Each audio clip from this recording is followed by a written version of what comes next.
A continuar con el libro de Juan, ¿no? Con el libro de San Juan. Hoy toca la segunda parte de este capítulo 2.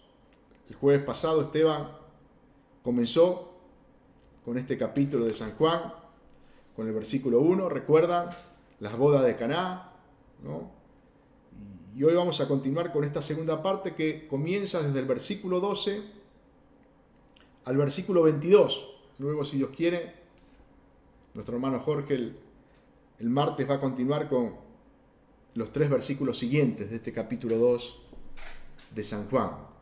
Y antes de leer estos 11 versículos que vamos a exponer hoy, quería hacerle un recordatorio, porque es necesario, hermano, es necesario que siempre que leamos el Evangelio de Juan, que leamos su palabra, podamos tener presente el propósito por el cual fue escrito este Evangelio, ¿no? Es necesario que recordemos, antes de leerlo, antes de meditar en su palabra, cuál fue el propósito del escritor, en este caso de Juan, al escribir este Evangelio.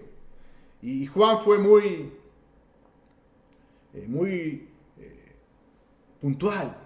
Hay algunos escritores que exhiben cuál es el propósito, otros tantos que no, y que uno tiene que investigar en el libro, en la lectura, para poder ver realmente cuál fue el propósito de aquel que escribió el libro.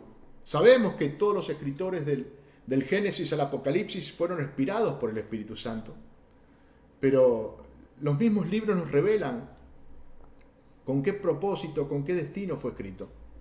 Y Juan nos dice al final del libro que el propósito por el cual escribió esta narración fue para que creáis que Jesús es el Cristo, el Hijo de Dios, y para que creyendo tengáis vida en su nombre, ¿no?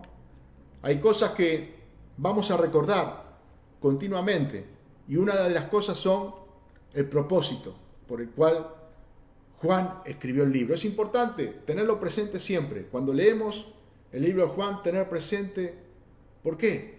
Porque de esa manera vamos a interpretar mejor lo que Juan nos quiere decir. Muchas veces hay textos que son más complejos para interpretar, hay textos que no los entendemos bien, pero si de base conocemos cuál fue el propósito del escritor al escribir esto, ya vamos a tener un panorama más amplio de qué nos quiere decir o qué no nos quiere decir. Por eso, esto lo vamos a recordar a medida que vayamos estudiando este Evangelio de Juan.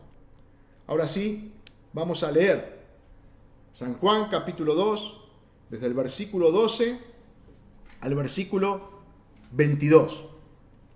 Dice: después de esto, descendieron a Capernaum, él, su madre, sus hermanos y sus discípulos, y estuvieron allí no muchos días. Estaba cerca la Pascua de los judíos, y subió Jesús a Jerusalén, y halló en el templo a los que vendían bueyes, ovejas y palomas, y a los cambistas allí sentados. Y haciendo un azote de cuerdas, echó fuera del templo a todos, y las ovejas y los bueyes, y esparció las monedas de los cambistas, y volcó las mesas. Y dijo a los que vendían palomas: quitad de aquí esto, y no hagáis de la casa de mi padre casa de mercado. Entonces se acordaron sus discípulos que está escrito: el celo de tu casa me consume. Y los judíos respondieron y le dijeron: ¿qué señal nos muestras, ya que haces esto? Respondió Jesús y les dijo: destruid este templo, y en 3 días lo levantaré. Dijeron luego los judíos: en 46 años fue edificado este templo, ¿y tú en 3 días los levantarás? Mas él hablaba del templo de su cuerpo. Por tanto, cuando resucitó de entre los muertos, sus discípulos se acordaron de que había dicho esto, y creyeron la escritura y la palabra que Jesús había dicho. En estos 11 versículos que hemos leído, vamos a ver la deidad y la divinidad de Jesús. Vamos a ver a este Dios, a este Jesús, Hijo de Dios, divino, y que este Jesús, Hijo de Dios, como vimos de un principio, era Dios. El Verbo que se hizo carne, la luz verdadera que vino a este mundo. Y es importante comenzar por el versículo 12, ¿no? Porque el versículo 12 nos da justamente el pie mostrándonos cuándo sucedió esto. Y es importante remarcarlo antes de meternos de lleno en lo que aconteció en ese día. Algunos comentaristas creen que este evento y lo que relatan los evangelios sinópticos, quiere decir Mateo, Marcos y Lucas, al final de estos evangelios, es el mismo evento, solamente que Juan lo coloca al principio del libro y los otros 3 evangelios lo colocan al final. Pero esto está equivocado, esto es erróneo. Por eso le decía que era importante ver el versículo 12, porque a través de ahí podemos ver que fueron 2 eventos distintos. Vemos, como dice el versículo 12, que luego de la boda, luego de esas señales que Jesús hizo, luego de haber convertido esa agua en vino, de ese milagro, de ese primer milagro de Jesús, que fue la conversión de esa agua en vino, dice Juan, después de estos descendieron a Capernaum, él, su madre, sus hermanos y sus discípulos, que eran los que habían ido a la boda, a las bodas, y estuvieron allí no muchos días. Y después estaba cerca la Pascua de los judíos, y ahí lo asocia con que Jesús sube de donde estaba a Jerusalén. Por eso podemos ver a través de las Escrituras que fueron 2 eventos distintos. No es que uno lo coloca al principio y los otros lo colocan al final. No, sucedieron hechos similares, pero hubo 2 purificaciones de parte de Jesús.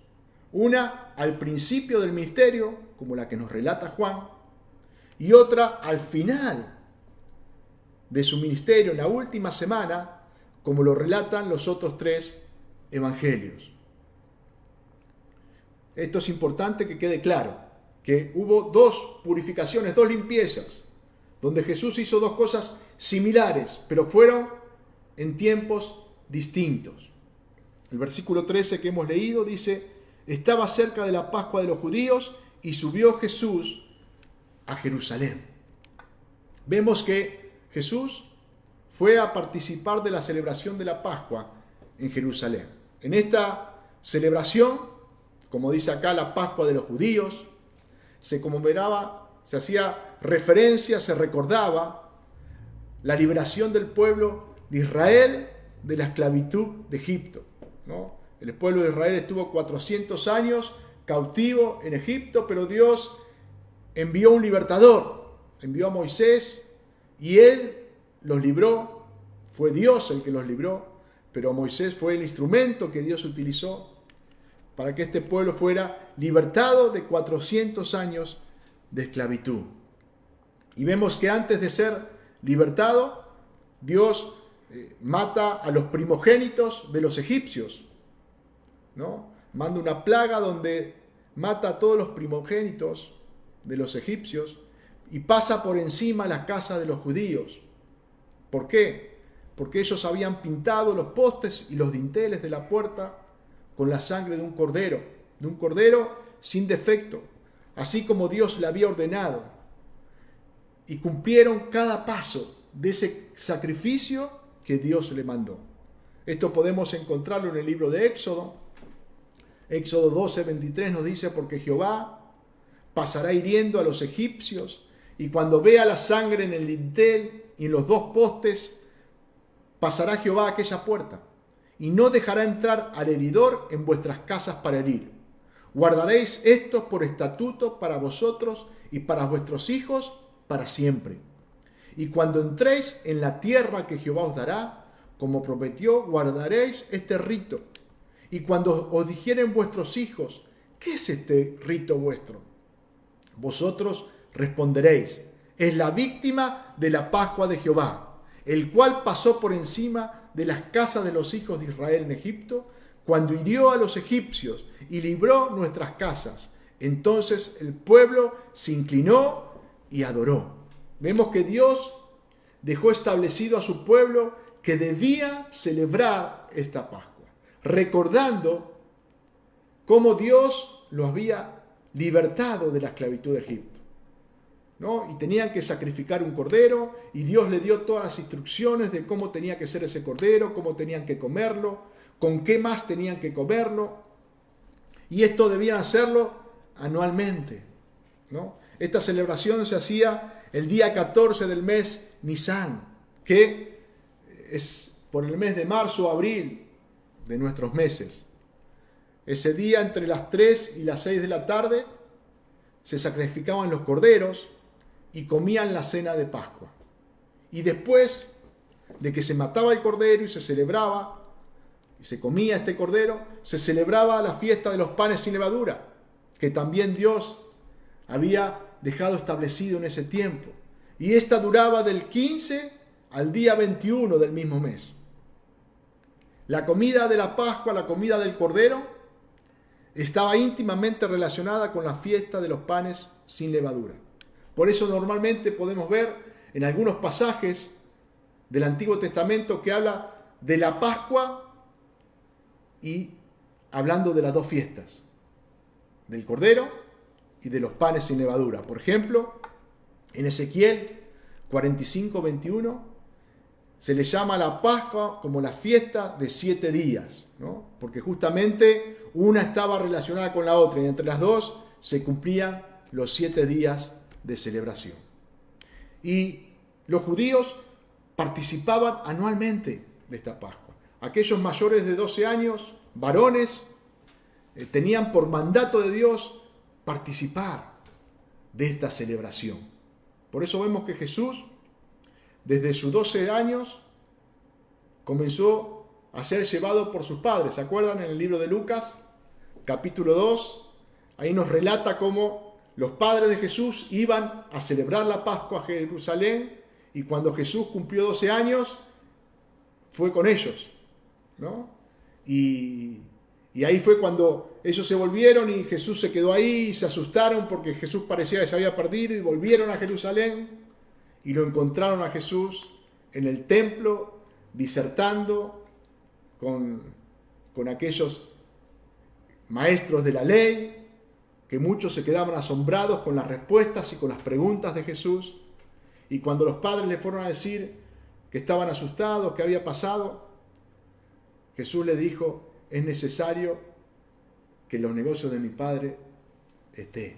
¿No? Vemos que Jesús desde un principio tenía claro su propósito, su ministerio, y hablaba de Dios como su Padre, ¿no?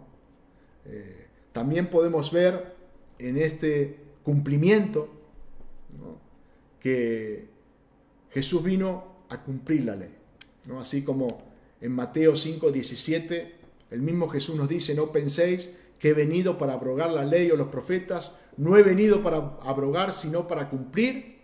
A través de esto, Jesús nos muestra que Él cumplió toda la ley. No solamente vino a cumplir lo que de Él estaba escrito en el Antiguo Testamento, Jesús cumplió todo, sino también cumplió los mandamientos.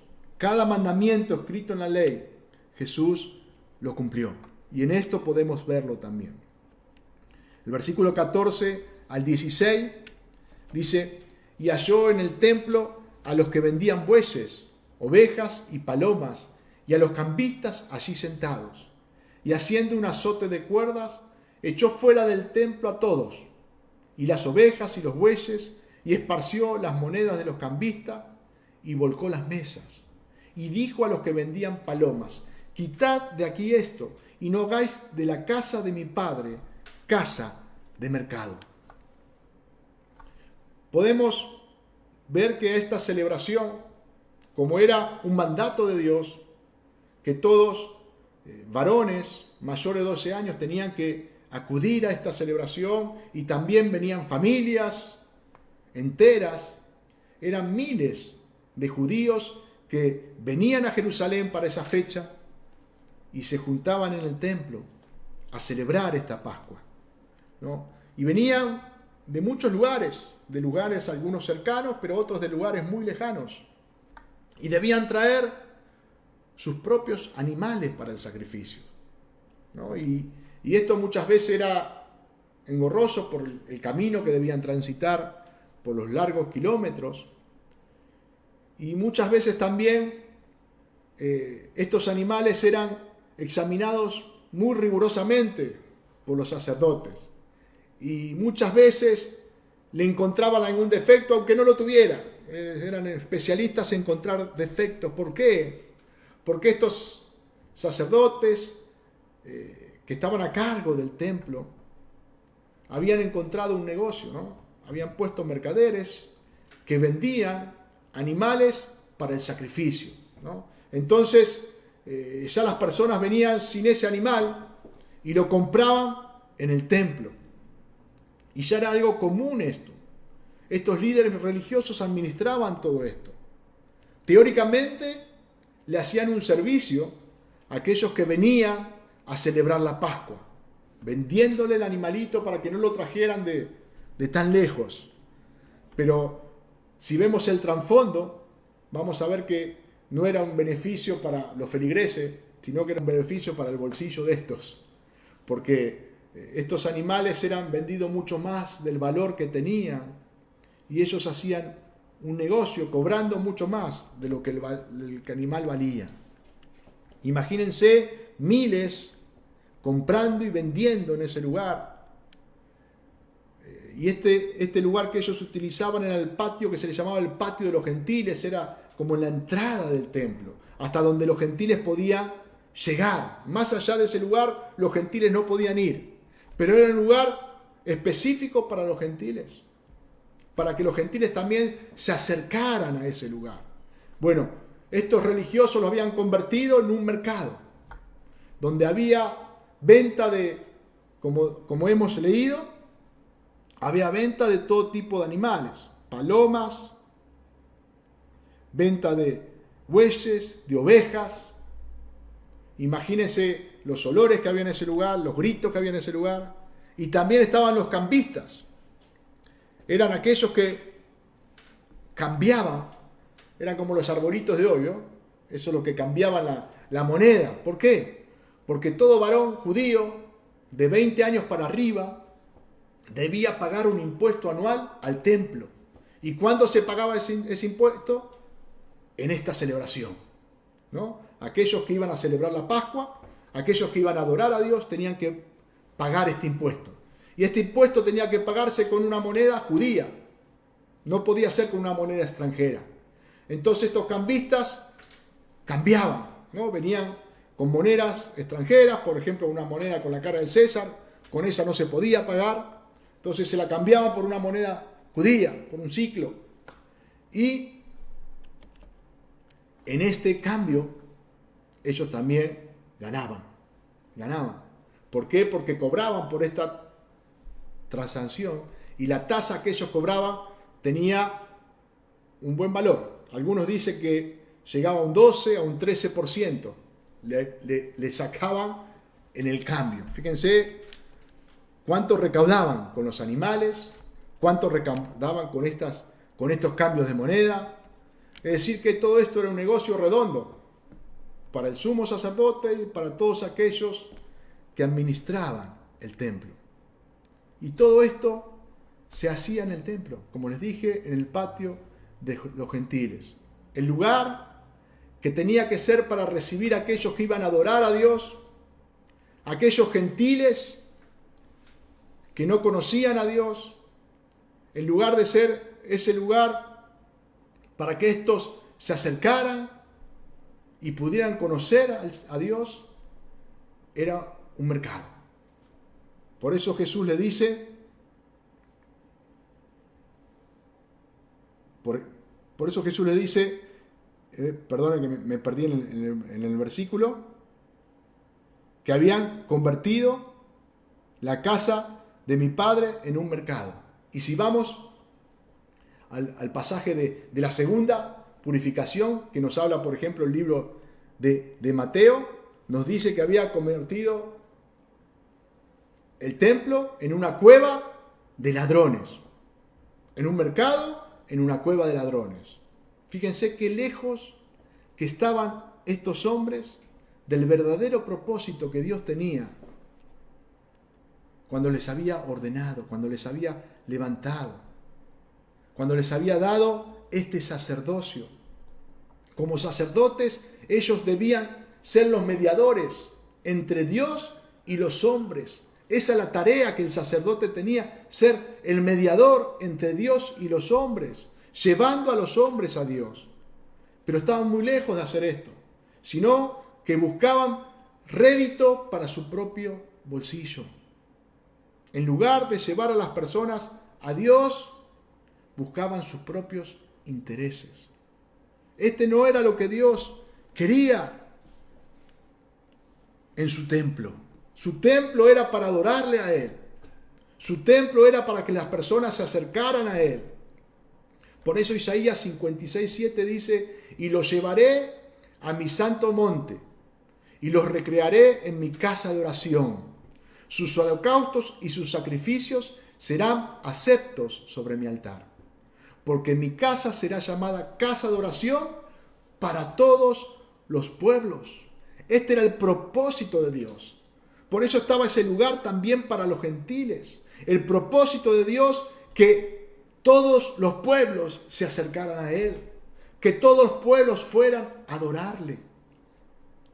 Pero estos religiosos, estos hombres que manejaban este lugar, convirtieron el templo en un mercado, en una cueva de ladrones. Y ¿saben qué, hermano? Tristemente, hoy muchos lucran con el Evangelio. Hoy muchos lucran con las cosas de Dios, corrompiendo y profanando lo santo, lo puro, haciéndolo corrompible. Predicando, como escuchamos hoy, el Evangelio de la prosperidad, transgiversando la palabra de Dios para su propio beneficio.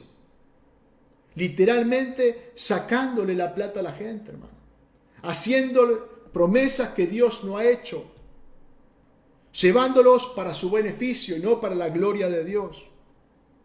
Por eso Dios nos advierte en su palabra, más de una vez, que debemos cuidarnos de estos hombres, porque son lobos vestidos de cordero, pero son lobos rapaces. Y hermanos, hoy, por medio de este medio, que es el Facebook o el YouTube, podemos ver a mí muchos predicadores, muchos hombres, pastores, que hablan acerca de la palabra de Dios. Pero qué importante que nosotros podamos conocer al verdadero, para poder discernir qué es lo que viene de Dios y qué es lo que no viene de Él. Para poder discernir la oveja de los lobos rapaces. Para poder discernir aquellos que son verdaderamente con aquellos que no son. Tristemente hay muchos hoy que a través de estos medios hablan de Dios, pero no tienen nada que ver con Dios. Han convertido lo de Dios en un mercado o en una cueva de ladrones. Por eso debemos tener cuidado, debemos estar atentos. ¿Y cuál es la mejor defensa, hermano? Conocer bien al verdadero, conocer bien a Cristo, conocer bien a nuestro Salvador, conocer bien su palabra, conocer bien su mensaje. Porque cuando venga con un mensaje diferente, nos vamos a dar cuenta que es erróneo, que es mentira. El mismo apóstol Pablo dijo: si alguno viniera con un evangelio distinto, aunque si yo predicaba un evangelio distinto al que os es anunciado, sea yo anatema, sea yo maldito. Fíjense, qué cuidado que hay que tener, hermano. Vemos el capítulo 21 de Mateo, Versículo 12, como les hablaba un principio, fueron 2 eventos de esta purificación. 2 eventos similares, pero que no fueron el mismo evento. Uno ocurrió al principio del ministerio de Jesús y el otro ocurrió al final de su ministerio aquí en la tierra. Dice Mateo 21:12, y entró Jesús en el templo de Dios y echó fuera a todos los que vendían y compraban en el templo, y volcó las mesas de los cambistas y las sillas de los que vendían palomas. Acá Mateo nos relata de la segunda limpieza hecha por Jesús una semana antes de su crucifixión, donde también dice echó a todos. Vemos en lo que leímos de Juan que dice que echó a todos, pero acá en Mateo dice que echó a todos, los que vendían y los que compraban en el templo. Acá Mateo aclara que en esta segunda limpieza, en esta segunda purificación, Jesús no solo echó a los que vendían, sino que aclara que también echó a los que compraban. No solamente a los que estaban lucrando, vendiendo, sino a aquellos que también compraban. Vemos que Jesús veía responsables tanto a unos como a otros. Seguramente muchos de los que estuvieron en la primera purificación, en la primera que leímos de Juan, pasaron 2 años y ocurrió esta segunda, ¿no?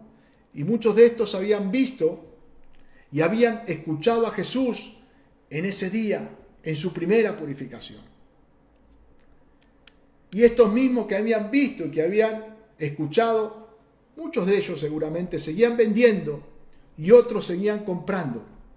Y tantos unos como otros eran responsables. ¿Esto qué nos enseña, hermano? Que como les decía antes, hay muchos que lucran con la palabra de Dios. Hay muchos que no quieren llevar a las personas a Cristo, sino que quieren hacer un negocio con el Evangelio. Y saben que ellos son responsables y van a tener que rendir cuenta ante Dios. Si no se arrepienten, un día van a estar delante de la presencia de Dios y el juicio de Dios les va a alcanzar. Pero también son responsables aquellos que le siguen, hermano. Porque muchas veces podemos seguir a alguien así por ignorancia, por no conocer. Pero Dios nos ha dejado su palabra para que le conozcamos a Él como el Dios verdadero, como la luz verdadera, como el Cordero de Dios, para que realmente sepamos discernir entre lo bueno y lo malo. Y si uno permanece en ese error, es tan responsable como aquel que lo comete. Vemos en esta segunda purificación que Jesús echó a los que vendían, pero también echó a los que compraban. Tanto uno como otros eran responsables de lo que estaban haciendo. Y vemos que no solamente Jesús muestra su indignación con estos hombres, echándolos del templo, sino que se llama al mismo la casa de mi Padre. Vemos que aquí Jesús ya está mostrando, como hemos visto en un principio, su deidad. La casa de mi Padre. Llama al mismo templo como la casa de mi Padre. Mostrándose que Él es el unigénito Hijo del Padre. El versículo 17 dice, entonces se acordaron sus discípulos que está escrito, el celo de tu casa me consume. Cuando vieron los discípulos que estaban con Jesús, el accionar de Jesús, con la autoridad que Jesús actuó, con la vehemencia que lo hizo, con el celo que lo hizo, se acordaron de las palabras del rey David. El Salmo 69:9 dice, porque me consumió el celo de tu casa y los denuestos de que te vituperan cayeron sobre mí. ¿No? Vemos que David estaba celoso por aquellos que profanaban la casa de Dios. Y ese celo le costó. Por ese celo pasó persecución, pasó vituperio. Y los discípulos podían ver esto. Podían ver este celo en Jesús. y estaban seguros de lo que estaba pasando, por eso se acordaron de este texto. Por eso Juan, que es el escritor y que estaba en ese lugar, se acuerda de lo que Jesús estaba haciendo y recuerda el texto de David. Pero también seguramente estos discípulos tenían temor por lo que le pudiera pasar al maestro. Ellos sabían que esto le iba a traer consecuencias, que esto que el maestro estaba haciendo no le iba a ser gratis, sino que iba a sufrir vituperio, que seguramente iba a sufrir persecución, y seguramente había temor en la vida de sus discípulos.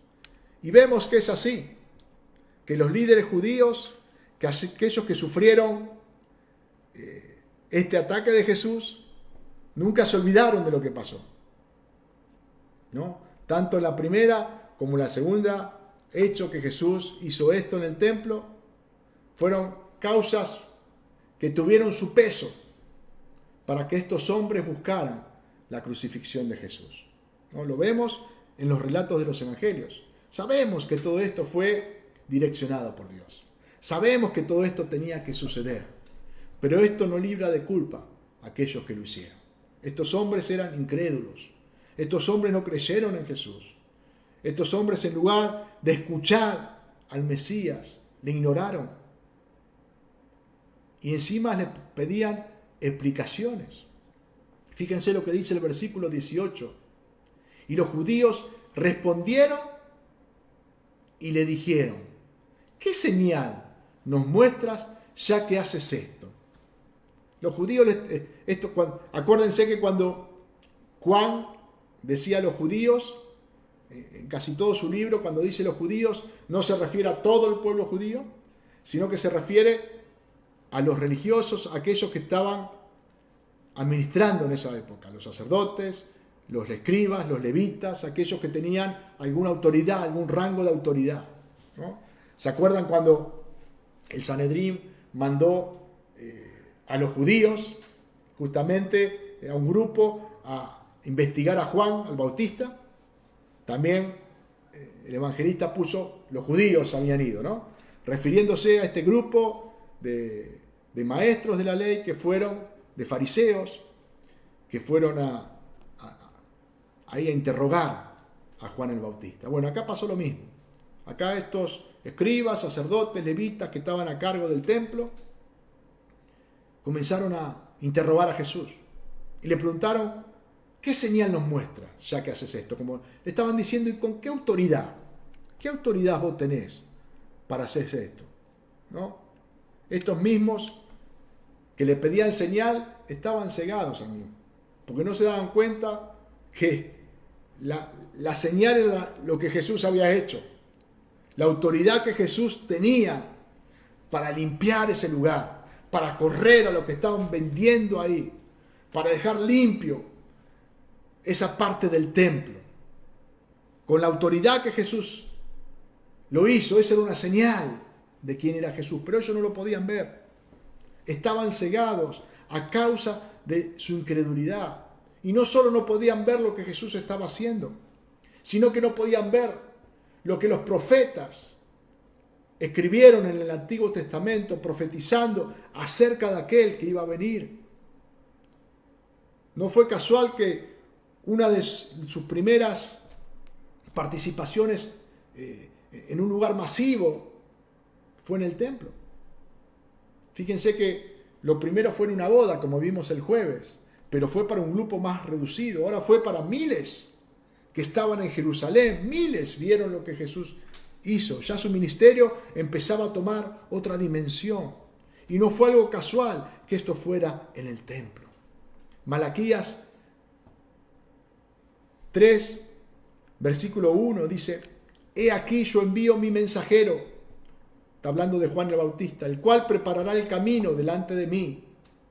Y vendrá súbitamente a su templo el Señor a quien vosotros buscáis, y el ángel del pacto a quien deseáis vosotros. He aquí viene, ha dicho Jehová de los ejércitos. ¿Y quién podrá soportar el tiempo de su venida? ¿O quién podrá estar en pie cuando Él se manifieste?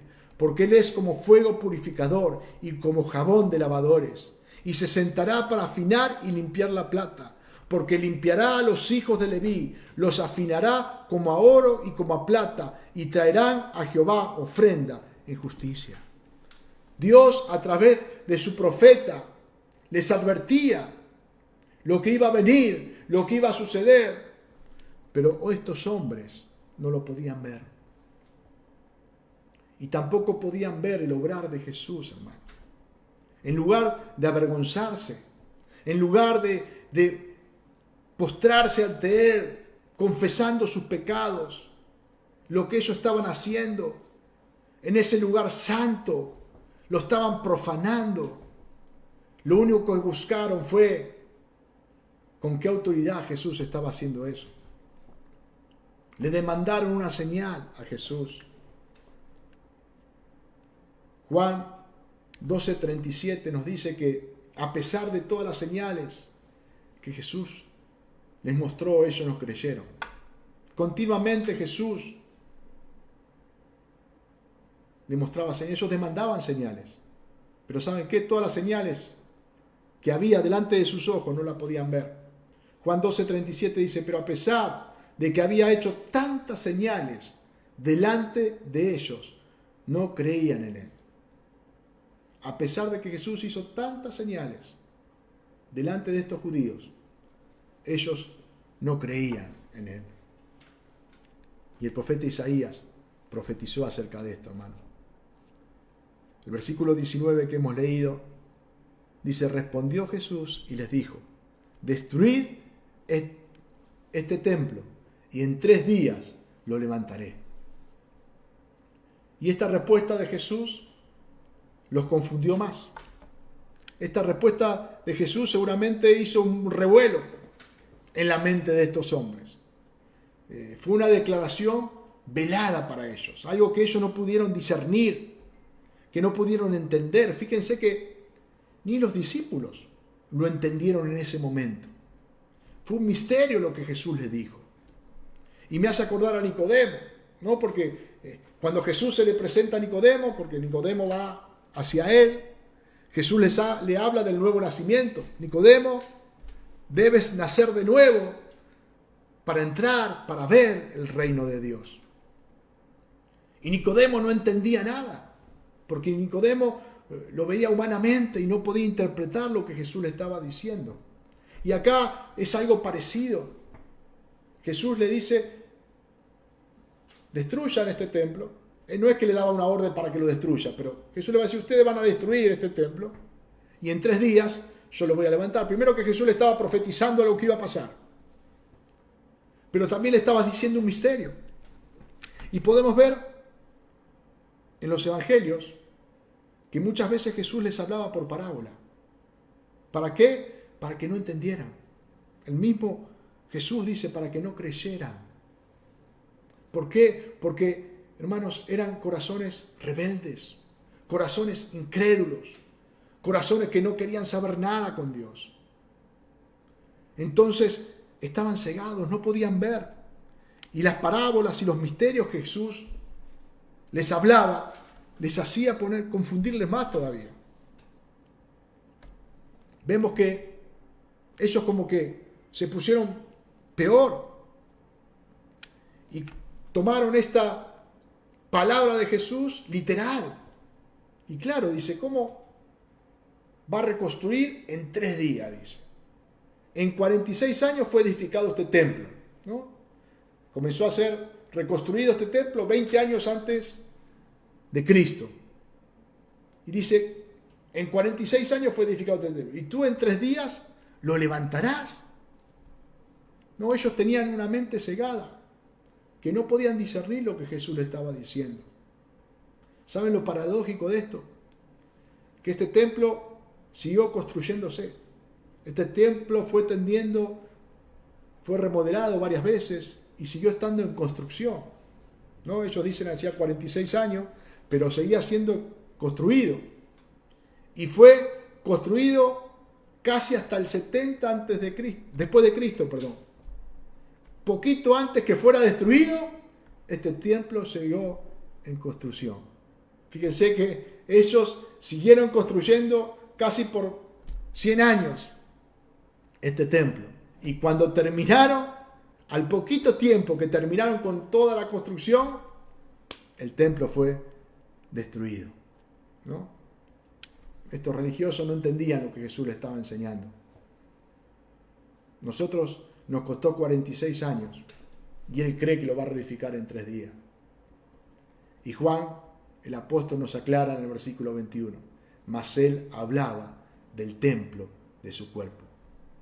Vemos que Cristo no solo les iba a mostrar que Él tenía autoridad sobre el templo, como les mostró. En 2 oportunidades, Jesús le mostró que Él tenía autoridad. Mucho más que ellos sobre el templo, era la casa de su Padre. Sino que Jesús le iba a mostrar que Él era el verdadero templo. Él era el templo genuino, el templo verdadero, en el cual todo hombre y toda mujer iba a adorar a Dios. Por medio de Él iban a llegar a ser verdaderos adoradores. William Hendrickson lo parafrasea de esta manera. Fíjense lo que dice este teólogo. Dice, a pesar de que vosotros los judíos estáis destruyendo claramente con vuestra maldad el santuario de mi cuerpo, y a pesar de que como resultado estás destruyendo vuestro propio templo de piedra y todo el sistema de ceremonias religiosas unido a él, yo, no obstante, levantaré este santuario en 3 días, refiriéndose a su resurrección de los muertos. Y como resultado, estableceré un nuevo templo, con un nuevo culto, la iglesia, con su adoración al Padre en espíritu y en verdad. Esto es lo que Jesús les estaba diciendo a estos que no creían en Él. Le estaba comparando este templo de piedra hecho por las manos del hombre con su persona. Así como este templo de piedra iba a ser destruido, Él iba a ser crucificado en la cruz del Calvario. Pero ¿sabe qué? Al tercer día iba a resucitar. Y iba a ser el mediador de este nuevo pacto. Dice la palabra de Dios que cuando Cristo murió en la cruz, cuando Él dijo, consumado es, el velo del templo se rasgó, hermano. Y ahí hubo una libre entrada a la presencia de Dios. Cristo fue el mediador entre Dios y los hombres. Cristo es el templo verdadero. En Él solamente podemos adorar a Dios. En Él solamente podemos ser servidores y podemos ser reconciliados con el Padre. El templo hecho por manos de hombres fue destruido. Pero Cristo resucitó, hermano. El verdadero templo resucitó y vive para siempre. Él es el templo eterno. Y dejó esta nueva comunión, esta nueva relación entre Dios y su iglesia, hermano. Su iglesia, cada uno de nosotros que somos parte de su iglesia, aquellos que hemos creído en Jesús como nuestro Salvador, como nuestro Señor, somos templo del Espíritu Santo. Este Dios Santo vino a morar en nuestros corazones. Y hoy tenemos este libre acceso a su presencia para adorarle y para servirle a Él en todo lugar. El versículo 22, el último versículo, dice, por tanto, cuando resucitó de entre los muertos, sus discípulos se acordaron, de que había dicho esto y creyeron la Escritura y la palabra que Jesús había dicho. Hermanos, fíjense que, como les dije antes, sus discípulos tampoco habían tenido mucha claridad en lo que Jesús había dicho en ese momento. Pero ¿sabe cuál fue la diferencia? Sus discípulos creyeron. Sus discípulos creyeron. En ese momento no tenían una gran claridad, no tenían una gran luz acerca de lo que Jesús les había dicho. No habían entendido, pero ellos creyeron. Y cuando esta profecía, cuando esto que Jesús reveló ese día se cumplió, cuando Él resucitó de entre los muertos, se acordaron de su palabra de ese día. Y se acordaron de toda la escritura que hablaba acerca de Jesús. Fíjense la diferencia entre aquellos que creen y aquellos que no creen. Hermano, el que no cree cada día es cegado más. Y el que cree cada día recibe un poquito más de luz para ir teniendo un conocimiento más completo de nuestro Señor y Salvador Jesucristo. Vemos que estos que no creyeron, no solamente que no creyeron, sino que acusaron al Señor Jesús y transgiversaron las palabras de Jesús. El Evangelio de Marcos, en el capítulo 14, versículo 57, dice: entonces, levantándose unos, dieron falsos testimonios contra él, diciendo: nosotros le hemos oído decir, yo derribaré este templo hecho a mano y en 3 días edificaré otro hecho sin mano. Fíjense cómo estos falsos hombres, hombres que daban declaraciones falsas, decían cosas que Jesús nunca dijo. Jesús nunca dijo que él iba a derribar el templo. Y estos hombres decían que Jesús dijo: yo derribaré este templo. Sino que Jesús decía que ellos iban a destruir el templo, hablando de su persona. También utilizaron esas palabras de Jesús, no solamente para acusarle, sino también para burlarse de él. Cuando Jesús estaba en la cruz, dice el mismo Evangelio de Marcos que lo que pasaban le injuriaban, meneando la cabeza y diciendo: va, tú que derribas el templo de Dios y en 3 días lo reedificas, sálvate a ti mismo y desciende de la cruz. Fíjense, estos mismos habían estado ese día ahí y se acordaban lo que Jesús había dicho, pero no habían creído en él, hermano. No creyeron en él.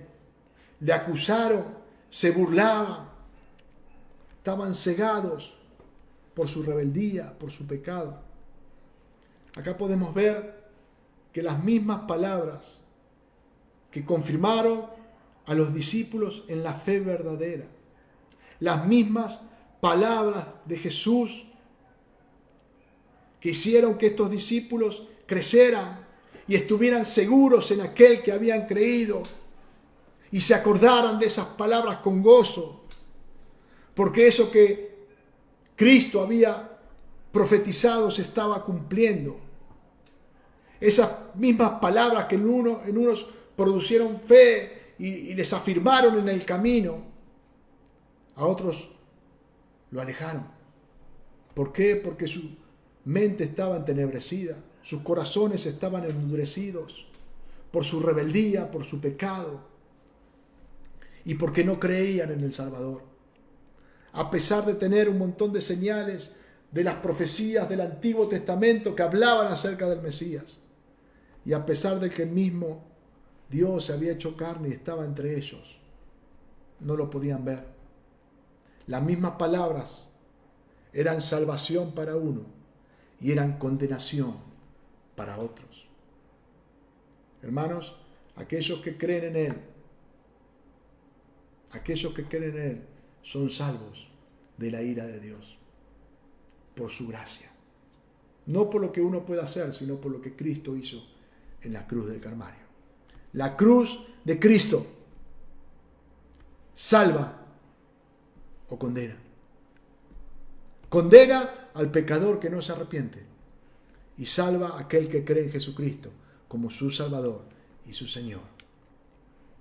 Voy a terminar el texto con lo mismo que comencé, recordando el propósito por el cual Juan escribió este libro, para que creáis que Jesús es el Cristo, el Hijo de Dios, y para que creyendo tengáis vida en su nombre.